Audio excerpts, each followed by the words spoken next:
আমরা বলেছি প্রথমত নীতিগতভাবে আমরা একমত যে এই সাংবিধানিক কমিশনের মাধ্যমেই নিয়োগ হতে হবে। ২ নম্বর হচ্ছে সাংবিধানিক কমিশনের গঠন কি হবে সেটা নিয়ে আলাপ আলোচনা এখনো চলছে।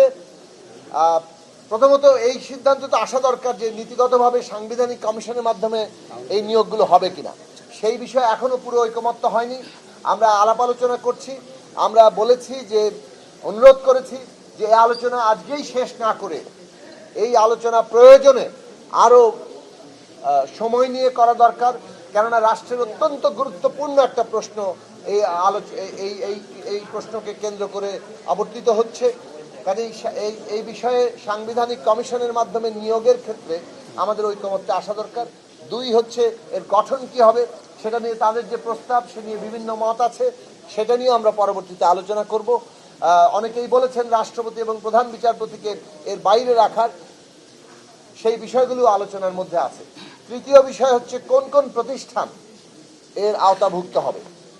সেক্ষেত্রে নির্বাচন কমিশন, দুর্নীতি দমন কমিশন, পাবলিক সার্ভিস কমিশন যেখানে আমাদের রাষ্ট্রের কর্মকর্তাদের নিয়োগ হয় সেটাই পুরোপুরি দলীয়কৃত হয়ে পড়ে, মানবাধিকার কমিশন এবং অডিটর জেনারেলের পদ, এই 5টি প্রতিষ্ঠান ন্যূনতম অন্তত পক্ষে এই 5টি প্রতিষ্ঠানকে এই সাংবিধানিক কমিশনের মাধ্যমে নিয়োগের আওতায় আনা যায় কিনা সেইটা নিয়ে আলাপ আলোচনা আমরা চালিয়ে যাব।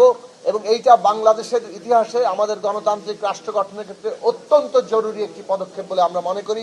একটা ঐতিহাসিক সিদ্ধান্ত হবে যদি আমরা এই কাজ করতে পারি।